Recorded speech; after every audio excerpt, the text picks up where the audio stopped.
ಎಲ್ರಿಗೂ ನಮಸ್ಕಾರ. Welcome back to my channel. Friends, ಎಲ್ಲರೂ ಹೇಗಿದ್ದೀರಾ? ನಾನು ಚೆನ್ನಾಗಿದ್ದೀನಿ. ಇದು ಬುಧವಾರದ ಬ್ಲಾಗನ್ನು ನಾನು ನಿಮಗೆ ಶೇರ್ ಮಾಡ್ತಾ ಇದ್ದೀನಿ. ಯಾರೆಲ್ಲ ಚಾನಲ್ನ ನೋಡ್ತಾ ಇದ್ದೀರಾ ಪ್ಲೀಸ್ ಸಬ್ಸ್ಕ್ರೈಬ್ ಮಾಡ್ಕೊಂಡು ನೋಡಿ. ಹಾಗೆಯೇ ನಿಮ್ಮ ಫ್ರೆಂಡ್ಸ್ ಆ್ಯಂಡ್ ಫ್ಯಾಮಿಲಿ ಮೆಂಬರ್ಸ್ಗೂ ಕೂಡ ಶೇರ್ ಮಾಡಿ, ಅವರು ಕೂಡ ನೋಡಿ ಚಾನಲ್ಗೆ ಸಪೋರ್ಟ್ ಮಾಡಲಿ ಅಂತ ಕೇಳ್ಕೊತೀನಿ. ಇವತ್ತು ಬೆಳಗ್ಗೆ ಚಿತ್ರಾನ್ನ ಮಾಡಿದ್ದೆ. ಅಂದರೆ ಸ್ವಲ್ಪ ನೈಟು ರೈಸ್ ಜಾಸ್ತಿ ಮಾಡಿದ್ನಲ್ವ, ಅದಕ್ಕೆ ಬೆಳಗ್ಗೆ ಅದನ್ನು ಒಗ್ಗರಣೆ ಮಾಡಿ ನಾನು ನಮ್ಮ ಮನೆಯವರು ತಿಂದು, ನನ್ನ ಮಗನಿಗೆ ಒಂದು ಗ್ಲಾಸ್ ಹಾಲು ಕುಡಿಸಿ ಸ್ನ್ಯಾಕ್ಸ್ ಹಾಕಿ ಕಳಿಸಿದ್ದೆ. ಒಂದು 12 ಗಂಟೆ ಅಷ್ಟೊತ್ತಿಗೆ ಬರ್ತಾನಲ್ವ. ಆಮೇಲೆ ಸ್ವಲ್ಪ ಬಿಸಿ ಮಾಡಿ ಏನಾದ್ರೂ ಅಂದರೆ ಆವಾಗ ರೈಸ್ ಮಾಡಿಬಿಟ್ಟು ತಿನ್ನಿಸೋಣ ಅಂತ ಅಂದ್ಬಿಟ್ಟು ನಮ್ದು ಹೆಂಗೋ ನಡೀತು. ಹಾಗೆಯೇ ಮಧ್ಯಾಹ್ನ ನಾನು ಸಾಂಬಾರು ಕೂಡ ಮಾಡಿದ್ದೀನಿ. ಮಧ್ಯಾಹ್ನ ನಮ್ಮ ಮನೆಯವರು ಊಟಕ್ಕೆ ಬರ್ತಾರಲ್ವ, ಹಾಗಾಗಿ ಅವರೆಕಾಯಿ ಇತ್ತು ಮನೇಲಿ. ಸ್ವಲ್ಪ ಅವರೆಕಾಯಿ ಎಲ್ಲ ಸುಲಿದು ಅದನ್ನೇ ಹುಳಿ ಸಾಂಬಾರು ಮಾಡಿದ್ದೆ. ಇನ್ನೊಂದು ಸ್ವಲ್ಪ ಇತ್ತು, ಅದನ್ನು ಆವತ್ತು ಆಲೂಗೆಡ್ಡೆ ಎಲ್ಲ ಹಾಕಿ ಹುಳಿ ಸಾಂಬಾರು ಮಾಡಿದ್ದೆ. ಇವತ್ತು ಬರೀ ಅವರೆಕಾಯಿ ಹಾಕಿ ಹುಳಿ ಸಾಂಬಾರು ಮಾಡಿದ್ದೀನಿ.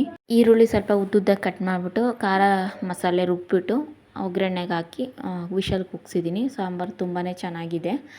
ಅದಾದ ನಂತರ ಬೆಳಗ್ಗೆ 1 kg ಸಕ್ಕರೆ ತೊಗೊಂಬಂದಿದ್ದೆ. ಒಂದು ಚಿಕ್ಕ ಬಾಕ್ಸಿಗೆ ಹಾಕಿದ್ದೆ. ಅದು ಸಕ್ಕರೆ ಬಾಕ್ಸೇ, ಬಟ್ ಇದು ಹೆಂಗೆ ಆಗ್ತಾಯಿತ್ತು ಅಂದರೆ ಇನ್ನೊಂದು ಅರ್ಧ ಎತ್ತಿಡಬೇಕಾಗಿತ್ತು. ಕೆಳಗಡೆ ಇಟ್ಬಿಡೋಣ ಸಕ್ಕರೆ ಎಲ್ಲನೂ ಅಂತ ದೊಡ್ಡ ಬಾಕ್ಸಿಗೆ ಹಾಕ್ತಾಯಿದ್ದೀನಿ. ಈ ಬಾಕ್ಸ್ ಏನು ಇವಾಗ ಹೊಸ್ದಾಗಿ ತೊಗೊಂಡಿರೋದಲ್ಲ. ಈ ಬಾಕ್ಸನ್ನು ನಾನು ಅಮೌಂಟೆಲ್ಲ ಹಾಕಿಡೋಣ ಅಂತ ಅಂದ್ಬಿಟ್ಟು ಸಪ್ರೇಟಾಗಿ ತೊಗೊಂಡಿದ್ದೆ. ಬಟ್ ಇವಾಗ ಸಕ್ಕರೆ ಹಾಕಿಟ್ಬಿಡೋಣ ಇದರೊಳಗೆ ಅಂತ ಅಂದ್ಬಿಟ್ಟು ಡಿ-ಮಾರ್ಟಿಗೆ ಅಂತ ಯಶವಂತಪುರದಲ್ಲಿ ಹೋಗಿದ್ನಲ್ವ, ಮಂತು ಆವಾಗ ತೊಗೊಂಡಿದ್ದು. ಹಾಗೆ ಎತ್ತಿಟ್ಟಿದ್ನಲ್ವ, ಅದರೊಳಗಡೆ ಸಕ್ಕರೆ ಏನಾದ್ರು ಸ್ಟೋರ್ ಮಾಡೋಣ ಅಂತ ಅಂದ್ಬಿಟ್ಟು 1 kg ಬಾಕ್ಸಿಗೆ 1 kg ಸಕ್ಕರೆನೇ ಹಾಕಿ ಸ್ಟೋರ್ ಮಾಡಿ ಇಕ್ತಾಯಿದ್ದೀನಿ. ಚೆನ್ನಾಗಿ ಅನ್ನಿಸ್ತು. 49 ರೂಪಾಯಿ ಬಾಕ್ಸು ಅಂದರೆ ಕೊಡ್ಬೋದು. ಆದರೆ ಇದ್ರದ್ದು ವೀಕ್ನೆಸ್ ಏನು ಅಂದರೆ ಕ್ಯಾಪು ಅಷ್ಟೊಂದೇನು ಟೈಟ್ ಇಲ್ಲ, ಸ್ವಲ್ಪ ಲೂಸು, ಕಿತ್ತರೆ ಬಿದ್ದೋಗ್ಬಿಡುತ್ತೆ ಆ ಥರ. ಬಾಕ್ಸೆಲ್ಲ ಇಷ್ಟ ಆಯಿತು, ಅದರ ಕ್ಯಾಪೆಲ್ಲ ಇಷ್ಟ ಆಗಲಿಲ್ಲ. ಇರಲಿ, ಅದೇನು ಮೇಲಕ್ಕೆಲ್ಲ ಇಟ್ಟೋಕ್ಕೆ ಹೋಗೋದಿಲ್ಲ. ಕೆಳಗಡೆ ಕೌಂಟರ್ ಟಾಪ್ ಏನಿದೆ ಅಂದರೆ ಪಾತ್ರೆ ಏನಾದರೂ ಇಡೋದು ಮತ್ತು ತರಕಾರಿ ಏನಾದರೂ ಕಟ್ ಮಾಡೋದು ಎಲ್ಲ ಮಾಡ್ತೀವಲ್ವ, ಅಲ್ಲೇ ಇಟ್ಬಿಟ್ಟು ಏನಾದರೂ ಸಕ್ಕರೆ ಕಾಫಿಗೆ ಟೀಗೆ ಯೂಸ್ ಮಾಡ್ಕೊಳ್ಳೋದು ಅಂತ. ಚೆನ್ನಾಗಿದೆ, ನನಗೆ ಇಷ್ಟ ಆಯಿತು ಇವಾಗ ಈ ರೀತಿ ಮಾಡ್ಕೊಂಡಿದ್ದು. ಸಕ್ಕರೆ ನಮ್ಮಲ್ಲಿ ಜಾಸ್ತಿ ಖಾಲಿ ಆಗ್ತಾ ಇರುತ್ತೆ. ಅದರಲ್ಲಿ ಬೇರೆ ಟೀ ಕುಡಿತಾ ಇರ್ತೀನಿ ನಾನು, ಮತ್ತು ಚಿಂಗುಗೆ ಸ್ವಲ್ಪ ಸಕ್ಕರೆ ಹಾಕಿ ಕೊಡ್ತಿರ್ತೀನಿ. ಸ್ವಲ್ಪ ಸಕ್ಕರೆ ಜಾಸ್ತಿ ಖಾಲಿ ಆಗ್ತಾ ಇರುತ್ತೆ ಮನೆಯಲ್ಲಿ. ಹಾಗಾಗಿ ಅದನ್ನೊಂದು 2 kg ಅಥವಾ ಒಂದು 5 kgನ ಡಿ-ಮಾರ್ಟಲ್ಲೇ ತೊಗೊಂಬಂದು ಇಟ್ಕೋಬೇಕು ಸಕ್ಕರೆನ. ನಮ್ಮಲ್ಲಿ ಜಾಸ್ತಿ ಟೀ ಪುಡಿ, ಕಾಫಿ ಪುಡಿ, ಸಕ್ಕರೆ ಹೆವಿಯಾಗಿ ಖರ್ಚಾಗ್ತಾ ಇರುತ್ತೆ. ಅದು ಮುಖ್ಯವಾಗಿ ಹಾಲು ಕೂಡ ಜಾಸ್ತಿನೇ ಖಾಲಿ ಆಗ್ತಾ ಇರುತ್ತೆ. ಇವಾಗಂತೂ ಮನೆಗೆ ಒಂದು ದಿನಕ್ಕೆ 1 ಲೀಟ್ರ್ ಹಾಲು ಬೇಕೇ ಬೇಕು, ಇಲ್ಲ ಅಂತ ಅಂದರೆ ಆಗೋದಿಲ್ಲ. ನಮ್ಮ ಚೋಟುಗೂ ಆ ಹಾಲನ್ನ ಕೆಂಪು ಕಾಯಿಸ್ಬಿಟ್ಟು ಅದನ್ನು ಕೂಡ 3 ಟೈಮ್ ಕೊಡ್ತೀನಿ. ನಮ್ಮ ಚಿಂಕುಗೂ ಅಷ್ಟೇ, ಅವನಿಗೂ ಹಾಲು ಊಟ ಮಾಡಿದ ತಕ್ಷಣವೇ ಹಾಲಿರಬೇಕು. ಅವನಿಗೂ 3 ಟೈಮ್ ಹಾಲು ಕೊಡ್ತೀನಿ. ನನಗೂ ಟೀ ಕುಡಿಬೇಕು. ನಮ್ಮ ಮನೆಯವ್ರು ಒಂದೇ ಟೈಮು, ಅವ್ರು ಮಾರ್ನಿಂಗ್ ಒಂದೇ ಟೈಮ್ ಟೀನ ಕಾಫಿನ ಕುಡಿಯೋದು. ಅದು ಬಿಟ್ಟರೆ ಇಲ್ಲ, ಯಾವತ್ತಾದರೂ ಬೇಗ ಬಂದಿದ್ದಿನ ಸಂಜೆ ಕುಡಿತಾರೆ ಅಷ್ಟೇ. ಅದು ಬಿಟ್ಟರೆ ಅವ್ರು ಕುಡಿಯೋದಿಲ್ಲ. ಹಾಗೆಯೇ ಇವತ್ತು ಸ್ವಲ್ಪ ಕೆಲಸಗಳೆಲ್ಲ ಇತ್ತು, ಕೆಲಸಗಳೆಲ್ಲ ಮುಗಿಸ್ಕೊಳ್ತಾ ಇದ್ದೀನಿ. ನಮ್ಮ ಮನೇಲಿ ಅಕ್ಕಿ ಖಾಲಿಯಾಗಿತ್ತು ಫ್ರೆಂಡ್ಸ್. ನಿಜವಾಗ್ಲೂ ಸುಳ್ಳು ಯಾಕೆ ಹೇಳಬೇಕು, ನಾವು 3 ತಿಂಗಳಾಯಿತು ಡಿ-ಮಾರ್ಟಿಗೆ ಹೋಗಿ ತಂದು. ಡಿ-ಮಾರ್ಟಿಗೆ ಏನು ಯಾವಾಗಲೂ ಹೋಗೋದೇ ಎಲ್ಲೋ ಒಂದು ಸಲ ಹೋಗಿದ್ದೀವಿ ಅಷ್ಟೇ. ಅಂದರೆ ಬೇಳೆ ಕಾಳೆಲ್ಲ ಸ್ವಲ್ಪ ಖಾಲಿ ಆಗಿದೆ, ಇನ್ನೊಂದು 1/4% ಇದೆ ಅಷ್ಟೇ. ಅದನ್ನೇ ಮೇಂಟೈನ್ ಮಾಡೋಣ ಅಂತ ಸುಮ್ಮನೆ ಇದ್ದೀನಿ. ಅಕ್ಕಿನೂ ಇರಲಿಲ್ಲ. ಈ ಊರಿಂದ ರೇಷನ್ ಅಕ್ಕಿ ತೊಗೊಂಬಂದಿದ್ವಿ ನೋಡಿ, ಆ ರೇಷನ್ ಅಕ್ಕಿನೇ ಹಾಕಿ ನಾವು ರೈಸ್ ಮಾಡ್ಕೊಂಡು ತಿಂತಾಯಿದ್ವಿ. ನನ್ನ ಮಗ ದೊಡ್ಡ ಮಗಂಗೆ ಹೆಂಗೆ ಅಂತ ಅಂದರೆ ರೇಷನ್ ಅಕ್ಕಿ ಎಲ್ಲ ಅವ್ನ ಬಾಡಿಗೆ ಇಡ್ಸಲ್ಲ. ಸೊಸೈಟಿ ಅಂದರೆ ಸೋನಾ ಮಸೂರಿ ಅಕ್ಕಿ ಅದಿದ್ದರೆ ಮಾತ್ರನೇ ಅವನು ಊಟ ತಿನ್ನೋದು, ಇಲ್ಲಾಂದರೆ ತಿನ್ನೋದೇ ಇಲ್ಲ. ಆದರೂ ಕೂಡ ತಿಂಡಿಗೆಲ್ಲನೂ ಸೊಸೈಟಿ ಅಕ್ಕಿ ಅಷ್ಟೇನು ಚೆನ್ನಾಗಿ ಅನಿಸಲ್ಲ. ಏನಿದ್ರು ದೋಸೆ, ಇಡ್ಲಿ ಈ ಥರಕ್ಕಾದರೆ ಚೆನ್ನಾಗಿ ಅನಿಸುತ್ತೆ, ಮೊಸರನ್ನ ಇವಕ್ಕಾದರೆ ಚೆನ್ನಾಗಿರುತ್ತೆ. ಅದಕ್ಕೆ ನಮ್ಮ ಮನೆಯವ್ರು ತೊಗೊಂಬಂದಿದ್ರು ಒಂದು ಮೂಟೆ ಅಕ್ಕಿನ. ಅದನ್ನು ಇವಾಗ ಸ್ವಲ್ಪ ಓಪನ್ ಮಾಡಿ ನೆನ್ನೆ ಯೂಸ್ ಮಾಡ್ಕೊಂಡಿದ್ದೆ. ಇವತ್ತು ಸ್ವಲ್ಪ ಬಾಕ್ಸಿಗೆಲ್ಲನೂ ಇಟ್ಕೊಂಬಿಡೋಣ. ಯಾವಾಗಲೂ ಚೀಲದ ಹತ್ರ ಬಂದು ಒಂದು ಗ್ಲಾಸ್ ತೊಗೊಂಡು ಹಾಕ್ಕೊಂಡು ಎಲ್ಲ ಮಾಡಬೇಕಾಗಿತ್ತು. ಸುಮ್ಮನೆ ಯಾಕೆ, ಅದನ್ನ ಚೀಲ ಕಟ್ಟಿಟ್ಬಿಟ್ಟು ಎಷ್ಟು ಬೇಕಷ್ಟು ಬಾಕ್ಸಿಗೆ ಹಾಕ್ಕೊಂಬಿಟ್ರೆ ಅಕ್ಕಿನ ಅಡುಗೆ ಮನೇಲಿ ಇಟ್ಕೊಂಡ್ರೆ ಆವಾಗವಾಗ ಎಷ್ಟು ಬೇಕಷ್ಟನ್ನು ಯೂಸ್ ಮಾಡ್ಕೊಬರ್ಬೋದು. ಇಲ್ಲ ಅಂತ ಅಂದರೆ ಚೀಲ ಓಪನ್ ಆಗಿದ್ದರೆ ಹೆಂಗೆ ಅಂತ ಅಂದರೆ ಹುಳ ಆಗ್ತಾ ಇರುತ್ತೆ.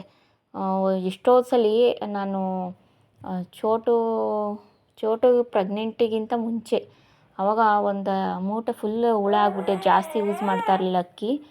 ಹಾಗಾಗಿ ಸ್ವಲ್ಪ ಹುಳ ಎಲ್ಲ ಆಗ್ತಾಯಿತ್ತು. ಅದಕ್ಕಾಗಿ ಚೀಲ ನೀಟಾಗಿ ಕಟ್ಟಿಟ್ಬಿಟ್ರೆ ಒಂದು ಬಾಕ್ಸಿಗೆ ಹಾಕೊಂಬಿಟ್ಟು ಎಷ್ಟು ಬೇಕಷ್ಟು ಹುಳ ಏನು ಆಗೋದಿಲ್ಲ. ಗಾಳಿ ಆಡಿದಷ್ಟು ಸ್ವಲ್ಪ ಹಾಳಾಗ್ತಾ ಇರುತ್ತೆ, ಬೇಳೆನೇ ಆಗಲಿ ಅಕ್ಕಿನೇ ಆಗಲಿ. ಹಾಗಾಗಿ ಇವಾಗ ನಾನು ಏನು ಬಾಕ್ಸಿಗೆ ಹಾಕ್ಕೊತಾ ಇದ್ದೀನಿ ನೋಡಿ, ಒಂದು ಗ್ಲಾಸು, ಅದೊಂಥರ ಸೇರು ಬರುತ್ತೆ ನೋಡಿ, ಒಂದು ಚಿಕ್ಕ ಸೇರಲ್ಲಿ ರಾಗಿ ಅಳತೆ ಆಮೇಲೆ ಅಕ್ಕಿ ಅಳತೆ ಮಾಡ್ತಾರಲ್ವ, ಅದೇ ಥರ ಸೇರಿರೋದು ಇದು. ನಾನು ಇದನ್ನು ಆ ಅಳತೆಲಿ ಸೇರು ಅಂತ ಅಂದ್ಕೊಂಡು ಇಷ್ಟು ಸೇರನ್ನು ಹಾಕ್ಕೊಳ್ತೀನಿ. ಚೆನ್ನಾಗಿದೆ, ಇದೊಂದು 14ರಿಂದ 15 ಸೇರು ಹಿಡಿಯುತ್ತೆ ಇದು. ಆಮೇಲೆ ಈ ಬಾಕ್ಸ್ ಬಂದು 2 ಬಾಕ್ಸ್ ಇದೆ, ಸ್ಟೀಲ್ ಬಾಕ್ಸು. ನಮ್ಮಮ್ಮ ಫ್ರೆಂಡ್ಸು ಅಂದರೆ ಅಂಗನವಾಡಿ ಫ್ರೆಂಡ್ಸು ನನ್ನ ಮದುವೆಲಿ ಗಿಫ್ಟ್ ಮಾಡಿದ್ದು, ನನಗೂ ನನ್ನ ತಂಗಿ ಮದುವೆಲ್ಲೂ. ಬಾಕ್ಸನ್ನು ನಾವು ಬೆಂಗಳೂರಿಗೆ ಬರಬೇಕಾದ್ರೆ ಏನಾದರೂ ಇಟ್ಕೊಳ್ಳೋಕ್ಕಾಗುತ್ತೆ ಅಂತ ಅಂದ್ಬಿಟ್ಟು ನಮಗೆ ಮುಯಿ ಏನೇನು ಬಂದಿದೆ ಅದನ್ನೆಲ್ಲನೂ ಕೂಡ ಕೊಟ್ಟು ಕಳಿಸಿದ್ರು. ಆ ಬಾಕ್ಸಿಗೆ ಒಂದಕ್ಕೆ ಹಸಿಟ್ಟು, ರಾಗಿ ಹಸಿಟ್ಟು, ಇನ್ನೊಂದಕ್ಕೆ ಅಕ್ಕಿನ ಹಾಕಿಡ್ತೀನಿ. ಅದಾದಮೇಲೆ ಬಿಸಿ ರೈಸ್ ಮಾಡಿದ್ದೆ. ಬಿಸಿ ರೈಸ್ ಮಾಡಿ ಇವಾಗ ನಮ್ಮ ಚಿಂಕುಗೆ ಹಾಕ್ಕೊಡ್ತಾ ಇದ್ದೀನಿ. ಇನ್ನು ನಮ್ಮ ಮನೆಯವ್ರು ಊಟಕ್ಕೆ ಬಂದಿಲ್ಲ, ಸಾಂಬಾರೆಲ್ಲ ಮಾಡಿಟ್ಟಿದ್ದೀನಿ. ಅಂದರೆ ಇವತ್ತು ಮುದ್ದೆ ಇಲ್ಲ, ರಾಗಿ ಹಸಿಟ್ಟು ಖಾಲಿಯಾಗಿದೆ. ಹಾಗಾಗಿ ರೈಸು ಮತ್ತು ಸಾಂಬಾರು ಇವೆರಡೇ. ನಾನು ಮಿಲ್ ಮಾಡಿಸ್ಕೊಂಬರೋಣ ಅಂತ ಅಂದ್ಕೊಂಡ್ರೆ ಸಿಕ್ಕಾಪಟ್ಟೆ ಮಳೆ ಬೆಂಗಳೂರಲ್ಲಿ, ಹಾಗಾಗಿ ಎಲ್ಲೂ ಹೋಗೋಕ್ಕಾಗಿಲ್ಲ. ನಾನು ಅವರು ಕೂಡ ಬರೋದು ಲೇಟ್ ಆಗುತ್ತಲ್ವ, ಹಂಗಾಗಿ ಅವರು ಎಲ್ಲೂ ಹೋಗೋಕ್ಕಾಗಿಲ್ಲ. ನನ್ನ ಮಗನಿಗೆ ಸ್ವಲ್ಪ ಸಾಂಬಾರು ಹಾಕಿದ್ದೀನಿ. ಇವತ್ತು ಸ್ವಲ್ಪ ಖಾರ ಜಾಸ್ತಿ ಹಾಕ್ಬಿಟ್ಟೆ, ಖಾರದ ಪುಡಿನ. ಹಾಗಾಗಿ ಹೆವಿ ಖಾರ ಆಗೋಯಿತು. ನಮ್ಮ ಮನೆಯವ್ರಿಗೆ ಖಾರ ಇದ್ದರೆ ಅವರು ತಿಂತಾರೆ, ಬಟ್ ನನ್ನ ಮಗನಿಗೆ ಖಾರ ಇದ್ದರೆ ತಿನ್ನಲ್ಲ. ಅದಕ್ಕೆ ಸ್ವಲ್ಪ ಅಂದರೆ ಮೇಲ್ಗಡೆ ಅವರೆಕಾಯಿ ಇರುತ್ತಲ್ಲ, ಅದಂಥದ್ದು ಹಾಕ್ಬಿಟ್ಟು ನೀಟಾಗಿ ಕಲಿಸ್ಬಿಟ್ಟು ಒಂದು ಸ್ಪೂನ್ ಹಾಕಿ ಕೊಟ್ಟರೆ ತಿಂತಾನೆ. ಬಟ್ ಇವತ್ತೇನೋ ತಿನ್ನೋಕ್ಕೆ ಆಗಲಿಲ್ಲ, ಅವನಿಗೆ ಖಾರ ಅಂತ ಹೇಳಿದ್ನಲ್ವ, ನಾನೇ ಹಿಂಸೆ ಮಾಡಿ ಎದುರಿಸಿ ತಿನ್ನಿಸಿದ್ರೆ ತಿಂತಾನೆ ಸ್ವಲ್ಪ, ಇಲ್ಲ ಅಂತಂದರೆ ಅಷ್ಟೇ. ಅದಕ್ಕೆ ನಾನು ಇವಾಗ ಹೇಳಿದ್ನಲ್ಲ ನಿಮ್ಗೆ ಆವಾಗಲೇ 1 ಲೀಟ್ರ್ ಹಾಲು ಬೇಕು ಮನೆಗೆ ಅಂತ ಅಂದ್ಬಿಟ್ಟು, ಹಾಗೆ ಇವಾಗ ಅವನಿಗೆ ಸಪ್ರೇಟಾಗಿ ಕಾಯಿಸ್ಬಿಟ್ಟು ನಮ್ಮ ಚೋಟುಗೆ ಅದನ್ನು ಈ ರೀತಿ ಬಾಟ್ಲು ರೂಢಿ ಮಾಡಿದ್ದೀನಿ. ಸ್ಪೂನಲ್ಲಿ ಅಥವಾ ಗ್ಲಾಸಲ್ಲಿ ಕುತ್ಕೊಂಡ್ರೆ ಅವ್ನು ಕುಡಿಯೋದಿಲ್ಲ.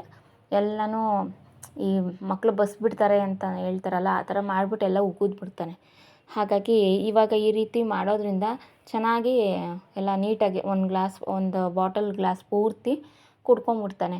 ನನಗೆ ಇದನ್ನು ಅಭ್ಯಾಸ ಮಾಡಿಸಿದ್ದು ಒಳ್ಳೆಯದಾಯಿತು. ಆದರೆ ಬಿಡಿಸ್ಬೇಕಾದ್ರೆ ಸ್ವಲ್ಪ ಕಷ್ಟ ಅಂತ ಅನ್ನಿಸ್ತಾರೆ. ಬಟ್ ಯಾವಾಗಲೂ ಇದರಲ್ಲೇ ನೀರು ಕೊಡೋದಾಗಲಿ ಹಾಲು ಕೊಡೋದಾಗಲಿ ಯಾವಾಗಲೂ ಇದರಲ್ಲೇ ಮಾಡಬಾರ್ದು. ಎಲ್ಲ ಒಂದು 3 ಟೈಮ್ ಮಾಡಿ ಇನ್ನು ಮಿಕ್ಕಿದ ಹಾಗೆ ಬಾಟಲ್ ಜೊತೆಗೆ ಗ್ಲಾಸು ಕೂಡ ರೂಢಿ ಮಾಡ್ತಾಯಿದ್ರೆ ಆಮೇಲೆ ಬೇಕಾದರೆ ಮಕ್ಕಳು ಬಾಟಲ್ಲೇನು ಜಾಸ್ತಿ ರೂಢಿ ಮಾಡ್ಕೊಳ್ಳೋದಿಲ್ಲ. ನಮ್ಮ ಚಿಂಕುಗೆ ಬಾಟಲ್ ಬಾಯಿಗೆ ಇಕ್ಕಿದ್ರೇ ಅವ್ನಿಗೆ ಹೆಂಗೆ ಇದು ಮಾಡಬೇಕು ಅನ್ನೋದೇ ಗೊತ್ತಿಲ್ಲ. ಯಾಕಂತ ಅಂದರೆ ಅವನಿಗೆ ರೂಢಿನೂ ಮಾಡಲಿಲ್ಲ. ಗ್ಲಾಸಿಂದ ಕರೆಕ್ಟಾಗಿ ಅವನಿಗೆ 4.5 ತಿಂಗಳಿಂದನೇ ಗ್ಲಾಸಲ್ಲಿ ಕುಡಿಸಿ ಎಲ್ಲ ರೂಢಿ ಮಾಡಿದ್ದು. ಯಾಕಂತ ಅಂದರೆ ಅವಾಗೇನು ಕೆಲಸ ಇರ್ತಾ ಇರಲಿಲ್ಲ. ಕರೆಕ್ಟಾಗಿ 9 ತಿಂಗಳು ಬಾಣ್ತನ ನೀಟಾಗಿ ಮಾಡಿದರು ನಮ್ಮ ಮನೇಲಿ. ಇನ್ನೂ ವರ್ಷದ ತನಕನೂ ಮಾಡೋರು. ಬಟ್ ನಾನೇ ಹೋದೆ, ಇನ್ನೇನು 9 ತಿಂಗಳಿಗೆಲ್ಲ ನಾನು ಬರಬೇಕು, ಇನ್ನೂ ವರ್ಷದ ತನಕ ಇರ್ತಾರೆ ಅಂತ ಕೆಲವು ಮಾತಾಡ್ತಾರಲ್ಲ, ಹಾಗಾಗಿ ನಾನು ಕೂಡ ಹೋದೆ. ಚೆನ್ನಾಗಿ ಬಾಣ್ತನ ಮಾಡಿದರು ಮಾತ್ರ. ಮೊದಲನೇ ಮಗು ಮಾತ್ರ ನನಗೇನು ಕೆಲಸ ಇರಲಿಲ್ಲ, ಬರೀ ಮಗು ನೋಡ್ಕೊಳ್ಳೋದು ಅಷ್ಟೇ ಕೆಲಸ, ತಿನ್ನಿಸೋದು ಮಾಡೋದು ಅದೇ ಕೆಲಸ ಇರ್ತಾಯಿತ್ತು. ಚೆನ್ನಾಗಿ ಮಾಡಿದ್ರು, ಹಂಗಾಗಿ ಅವನು ಒಂಥರ ಗುಂಡಾಗಿ ಚೆನ್ನಾಗಿದ್ದ ನಮ್ಮ ದೊಡ್ಡವನು. ಇವಾಗ ಚಿಕ್ಕವನ್ನ 3 ತಿಂಗಳಿಗೆ ಬಂದಿರೋದ್ರಿಂದ ಸ್ವಲ್ಪ ಅವನು ಇವಾಗ ಸ್ವಲ್ಪ ತಿನ್ನೋದಿಲ್ಲ, ತಿಂದಿದ್ದೆಲ್ಲ ವಾಮಿಟ್ ಮಾಡ್ಕೊಳ್ಳೋದು, ಈ ರೀತಿ. ಇವಾಗ ಸ್ಕೂಲ್ ಹತ್ರ ಬೇರೆ ಕರ್ಕೊಂಡು ಹೋಗ್ತೀನಿ. ಸ್ವಲ್ಪ ದೃಷ್ಟಿನೋ ಏನೋ ಆಗಿ ಡೈಲಿ ದೃಷ್ಟಿ ತೆಗೆಯೋದಾಗಿದೆ.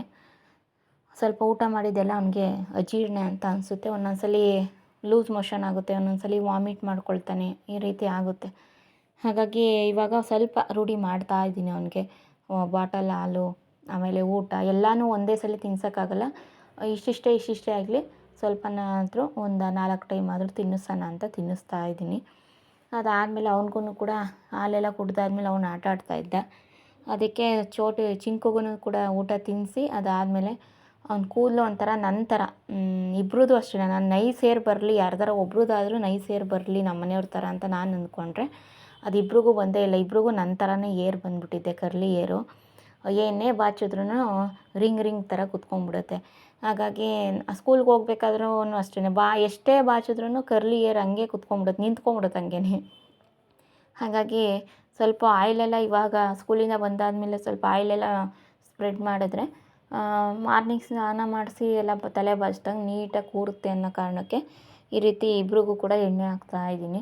ನಮ್ಮ ಚೋಟುಗೆ ಸ್ನಾನ ಮಾಡಿಸ್ಬೇಕಲ್ವ, ಹಾಗಾಗಿ ಅವನಿಗೂ ಕೂಡ ಇವಾಗ ಥಂಡಿ ಇರೋದ್ರಿಂದ ಸ್ವಲ್ಪ ಕೊಬ್ಬರಿ ಎಣ್ಣೆ ಹೀಟಲ್ವ, ಎಳ್ಳೆಣ್ಣೆ ಕೋಲ್ಡು, ಅದಕ್ಕೆ ಕೊಬ್ಬರಿ ಎಣ್ಣೆನೇ ಯೂಸ್ ಮಾಡ್ತಾಯಿದ್ದೀನಿ. ತೀರಾ ಎಲ್ಲ ಜಾಸ್ತಿ ಹಾಕೋಕ್ಕೆ ಹೋಗಲ್ಲ, ಸ್ವಲ್ಪ ಹಾಕ್ಬಿಟ್ಟು ನೀಟಾಗಿ ತಲೆ ಪೂರ್ತಿ ಸ್ಪ್ರೆಡ್ ಮಾಡ್ತೀನಿ. ಅವನಿಗೆ ಒಂಥರ ತಲೆ ತಿಕ್ತಾ ಇದ್ದರೆ ಒಂಥರ ಅವನಿಗೆ ನಿದ್ದೆ ಜೋಮ್ ಬರುತ್ತಲ್ಲ, ಆ ಥರ ಅವನಿಗೂ ಇಷ್ಟ ಆಗುತ್ತೆ ಆ ಥರ. ಹಾಗೆಯೇ ಇವತ್ತು ಒಂದು ಕೆಲಸ ಮಾಡಲೇಬೇಕು ಅಂತ ನಿಂತಿದ್ದೀನಿ. ಅಂದರೆ ತುಳಸಿ ಗಿಡ ಎಲ್ಲನೂ ಕೂಡ ನೀಟಾಗಿ ಒಂಥರ ಕುಂಟೆ ಹೊಡೆಯೋದು ಅಂತ ಹೇಳ್ತಾರಲ್ಲ, ಅಂದರೆ ಗಿಡದ ಹತ್ರ ಎಲ್ಲನೂ ಕೂಡ ಕೆತ್ತಬೇಕು ಅಂತ, ಕೆತ್ತಿದಷ್ಟೂ ಮಣ್ಣನ್ನು ನೀಟಾಗಿ ಒಂದು ಫಲವತ್ತತೆ ಬರುತ್ತೆ ಗಿಡಕ್ಕೆ ಅಂತ. ಹಂಗೆ ಮೇಲ್ಗಡೆ ಇರೋವಂಥ ಒಣಗೋಗಿರೋದು ಒಂದು ಬೀಜ ಥರ ಬರುತ್ತಲ್ಲ ತುಳಸಿ ಗಿಡದಲ್ಲಿ, ಅದನ್ನೆಲ್ಲನೂ ಕೂಡ ಕಟ್ ಮಾಡಿಬಿಟ್ಟು, ಗಿಡ ಕಟ್ ಮಾಡಿದಷ್ಟು ಚೆನ್ನಾಗಿ ಬೆಳೆಯುತ್ತೆ ಅಂತಾರಲ್ಲ, ಹಂಗೆ ಕಟ್ ಮಾಡಿಬಿಟ್ಟು ಎಲ್ಲನೂ ಮಣ್ಣೆಲ್ಲನೂ ನೀಟಾಗಿ ಬಗೆಯೋಣ ಅಂತ ಅಂದ್ಕೊಂಡಿದ್ದೀನಿ. ಅದನ್ನು ಇವತ್ತು ಮಾಡಲೇಬೇಕು ಅಂತ ನೋಡಿ. ಮಳೆನೂ ಒಂದು ಸರಿ ಬಂದು ಹೋಗಿದೆ, ಮನೆ ಮುಂದೆ ನೋಡಿ ನೀರು ಯಾವ ರೀತಿ ಇದೆ ಅಂತ ಅಂದ್ಬಿಟ್ಟು. ಅದಕ್ಕೆ ಸ್ವಲ್ಪ ಬಿಸಿಲತ್ತಿತ್ತು, ಹಾಗಾಗಿ ಸ್ವಲ್ಪ ಚಾಪೆನೂ, ಆಮೇಲೆ ನಮ್ಮನೆಯವ್ರ ಬ್ರೆಡ್ಶೀಟ್ಗೆ ನಮ್ಮ ಚಿಕ್ಕವನು ಉಚ್ಚೆ ಮಾಡಿಬಿಟ್ಟಿದ್ದ, ಹಾಗಾಗಿ ಮನೆ ಮುಂದೆನೇ ಸ್ವಲ್ಪ ಹಾರಾಕಿದ್ದೀನಿ ಗಾಳಿಗೆ ಆರ್ಕೊಳ್ಳಿ ಅಂತ. ಅದು ಯಾವಾಗ ಮಳೆ ಬರುತ್ತೆ ಏನು ಅನ್ನೋದು ಗೊತ್ತೇ ಆಗೋದಿಲ್ಲ, ಮೇಲ್ಗಡೆ ಹೋಗಿ ತರೋಣ ಅನ್ನೋಷ್ಟರೊಳಗಡೆ ಮಳೆ ಬಂದುಬಿಡುತ್ತೆ. ಅದಕ್ಕೆ ಮನೆ ಮುಂದೆನೇ ಹಾಕಿದ್ದೀನಿ. ಸ್ವಲ್ಪ ಗಾಳಿಗೆ ಹಾರ್ಕೊಂಡ್ರೆ ಸಾಕು, ಏನು ತೀರಾ ಏನು ಹಸಿಯಾಗಿಲ್ಲ, ಸ್ವಲ್ಪ ಹಾರ್ಕೊಂಡ್ರೆ ಗಾಳಿಗೆ ಒಣಗುತ್ತೆ. ಅದಕ್ಕೆ ಇವಾಗ ನೋಡಿ ಸಿಝರಲ್ಲೇ ಕಟ್ ಮಾಡ್ತಾಯಿದ್ದೀನಿ. ಚಾಕುವಿಂದ ಆ ಕಡೆ ಈ ಕಡೆ ಎಲ್ಲ ಪಾಟಲ್ಲಿರೋ ಮಣ್ಣೆಲ್ಲನೂ ಕೂಡ ಗಿಡದ ಬಡ್ಡೆ ಹತ್ರ ಬಗಿತಾ ಇದ್ದೀನಿ. ಹಿಂಗಾದರೆ ಸ್ವಲ್ಪ ಗಿಡನೂ ಕೂಡ ಚೆನ್ನಾಗಿ ಬರುತ್ತೆ, ಫಲವತ್ತತೆ ಚೆನ್ನಾಗಿರುತ್ತೆ ಅಂತ. ದೇವ್ರ ಮನೇಲಿ ಏನು ದೇವ್ರ ಫೋಟೋಗೆ ಹೂವು ಮುಡಿಸಿರ್ತೀನಲ್ವ, ಒಂದು ಅರ್ಧದಷ್ಟು, ಪೂರ್ತಿ ಅಲ್ಲ ಅರ್ಧದಷ್ಟು ಹೂವನ್ನ ನಾನು ಗಿಡಗಳಿಗೆ ಹಾಕ್ತೀನಿ. ಅಂದರೆ ತುಳಸಿ ಗಿಡದ ಹತ್ರ ಹಾಕ್ಬಿಟ್ಟು ಸ್ವಲ್ಪ ಒಂಚೂರು ಎಲ್ಲನೂ ಬಗೆದ್ಬಿಟ್ರೆ ಆಮೇಲೆ ಅದೇ ಒಂಥರ ಗೊಬ್ಬರದ ಥರ ಆಗುತ್ತೆ, ಗಿಡಕ್ಕೆ ಚೆನ್ನಾಗಿ ಗಿಡ ಅಂದರೆ ಚೆನ್ನಾಗಿ ಬರುತ್ತೆ, ಒಂಥರ ಗೊಬ್ಬರ ಹಾಕ್ದಂಗೆ ಆಗುತ್ತೆ. ನಾವು ಜಾಸ್ತಿ ಗಿಡಗಳಿಗೆ ತಾನೇ ತೊಗೊಂಡೋಗಿ ಹಾಕೋದು ದೇವರು ಎಲ್ಲನೂ. ಕೆಲವೊಂದು ಬೀಜ ಆಗಿ ಗಿಡಗಳಾಗುತ್ತೆ, ಕೆಲವೊಂದು ಹಂಗೇ ಗೊಬ್ಬರ ಆಗುತ್ತೆ. ಗೊಬ್ಬರನೇ ಆಗಲಿ ಬೀಜ ಬೆಳೆದು ಗಿಡ ಏನು ಆಗೋದು ಬೇಡ, ಚೆಂಡು ಹೂವಿನ ಗಿಡ ಅಂತೆ, ಅಂದರೆ ಮಲ್ಲಿಗೆ ಅದೇನೇನೋ ಹಾಕಿರ್ತೀವಲ್ವ ನಾವು ದೇವ್ರ ಫೋಟೋಗೆ ಹೂವುಗಳು, ಅದೆಲ್ಲ ಒಣಗಿದ ಮೇಲೆ ತೊಗೊಂಬಂದು ತುಳಸಿ ಗಿಡಕ್ಕೆ ಹಾಕ್ತೀನಿ. ಚೆನ್ನಾಗಿ ಬರ್ತಾಯಿದೆ. ನನ್ನ ಮಗ ಏನು ಮಾಡ್ತಾನೆ, ದೊಡ್ಡವನು ತುಳಸಿ ಗಿಡ ತಿನ್ನೋ ಹುಚ್ಚು ಅವನಿಗೆ. ತುಳಸಿ ಗಿಡದ ಕಿತ್ಕೊಂಡು ತಿಂತಾನೆ. ದೊಡ್ಡದಾಗಲಿ ಇರೋ ಅಂತ ನಾನು ಎಷ್ಟೋ ಹೇಳ್ತಾನೆ ಇರ್ತೀನಿ, ಆದರೂ ನನಗೆ ಗೊತ್ತಿಲ್ಲದಂಗೆ ಕಿತ್ಕೊಂಡ್ಬಿಡ್ತಾನೆ. ಸ್ಕೂಲಿಂದ ಬರ್ತಾ ಇರ್ತಾನೆ, ಕೀ ತೆಗೆದು ಒಳಗಡೆ ಹೋಗ್ತೀನಿ ಬ್ಯಾಗ್ ಇಡೋ ಅಷ್ಟೊತ್ತಿಗೆ ಅವನು ಹಂಗೇ ಕೈಯಲ್ಲಿ ಹಿಂಗೆ ಜಿಂಡ್ಕೊಂಬಿಟ್ಟು ತೊಗೊಂಡು ಬಾಯಿಗೆ ಹಾಕ್ಕೊಂಡ್ಬಿಡ್ತಾನೆ, ಆ ಥರ ಮಾಡ್ತಾನೆ. ಹಂಗಾಗಿ ಕೆಲವೊಂದು ಗಿಡ ಅಂದರೆ ಒಂದೊಂದು ಗೊನೆ ಥರ ಬರ್ತಾವಲ್ಲ, ಅಲ್ಲೆಲ್ಲನೂ ಕೂಡ ಒಣಗೋದಂಗೆ ಆಗ್ಬಿಟ್ಟಿದೆ. ಹಾಗಾಗಿ ಇನ್ನೂ ಕೂಡ ಅವನೇನಾದ್ರು ಕೀಳಿಲ್ಲ ಅಂದಿದ್ರೆ ಇನ್ನೂ ಚೆನ್ನಾಗಿ ಬರೋದು. ಈಗಲೂ ಕೂಡ ಚೆನ್ನಾಗಿ ಬಂದಿದೆ. ನೆಟ್ಟಿಗೆ ಬರಲಿ, ಅಗಲವಾಗಿ ಏನು ಬರೋದು ಬೇಡ ಅಂತ ನಾನು ಒಂದು ದಾರ ಕಟ್ಟಿದ್ದೀನಿ. ಹಸಿ ನೂಲು ಬರುತ್ತಲ್ಲ, ಅದನ್ನು ಒಂದು 10 ಚೌಡಿ ಮಾಡ್ಕೊಂಬಿಟ್ಟು ಹಂಗೇ ಗಿಡಕ್ಕೆ ಕಟ್ಟಿದ್ದೀನಿ, ಚೆನ್ನಾಗಿರಲಿ ಅಂತ ಅಂದ್ಬಿಟ್ಟು. ನೋಡಿ ಈ ರೀತಿ ಎಲ್ಲ ಚಾಕುವಿಂದ ಮಣ್ಣನ್ನು ಒಂಥರ ಬಗ್ದಿದ್ದೀನಿ, ಚೆನ್ನಾಗಿ ಗಿಡ ಫಲವತ್ತತೆ ತಗೊಳ್ಳಿ ಅಂತ ಅಂದ್ಬಿಟ್ಟು. ಚೆನ್ನಾಗಿ ಅನ್ನಿಸ್ತು ನನಗೆ, ಗಿಡ ಚೆನ್ನಾಗಿ ಬರ್ತಾಯಿದೆ. ನಾವು ಕೂಡ ಮೇಲ್ಗಡೆ ಒಂದು ದಾಸವಾಳ ಹಾಕಿದ್ದೀನಲ್ವ, ಅದು ಕೂಡ ಚೆನ್ನಾಗಿ ಬರ್ತಾಯಿದೆ. ಅಂದರೆ ಗಿಡಕ್ಕೆ ನಾವು ಏನೇ ಒಂದು ಪಾಟ್ ಹಾಕಲಿ, ಬಕೆಟ್ ಒಳಗಡೆ ಗಿಡಗಳು ಹಾಕಲಿ, ಅದು ಗಾಳಿ ಆಡಬೇಕು ಅದಕ್ಕೆ, ಅಥವಾ ನಿಂತಲ್ಲೇ ನೀರು ನಿಲ್ಲಬಾರ್ದು ಅಂತ ಹೇಳ್ತಾರಲ್ಲ, ಹಂಗೆ ಏನಾದರೂ ಒಂದು ಹೋಲು ಅಂಥದ್ದು ಮಾಡಿರಬೇಕು, ನಾವು ಹಾಕಿರೋ ನೀರು ಅಥವಾ ಮಳೆ ನೀರು ಬಂದಾಗ ಹೊರಗಡೆ ಹೋಗೋ ಥರ. ಅದಕ್ಕೆ ಎಷ್ಟು ಬೇಕು, ಆ ಮಣ್ಣಿಗೆ ಎಷ್ಟು ಬೇಕು, ಆ ಗಿಡಕ್ಕೆ ಎಷ್ಟು ಬೇಕು ನೀರನ್ನು ಅದು ತೊಗೊಂಡು ಮಿಕ್ಕಿದ್ದ ಆಚೆ ಬಿಡೋದಕ್ಕೆ. ಹೋದ ಸತಿ ಏನು ಮಾಡಿದ್ದೆ, ಬಕೆಟಿಗೆಲ್ಲನೂ ತೂತ ಮಾಡಿರಲಿಲ್ಲ, ಹಂಗಾಗಿ ಎಲ್ಲ ಗಿಡಗಳು ಹಾಳಾಗೋಯ್ತು. ಇವಾಗ ಒಂದೇ ಒಂದು ಮೇಂಟೈನ್ ಮಾಡೋಣ ಅಂತ ಮೇಲ್ಗಡೆ ದಾಸವಾಳ ಹಾಕಿದ್ದೀನಿ, ಅದನ್ನಾದರೂ ನೀಟಾಗಿ ಮೇಂಟೈನ್ ಮಾಡಬೇಕು.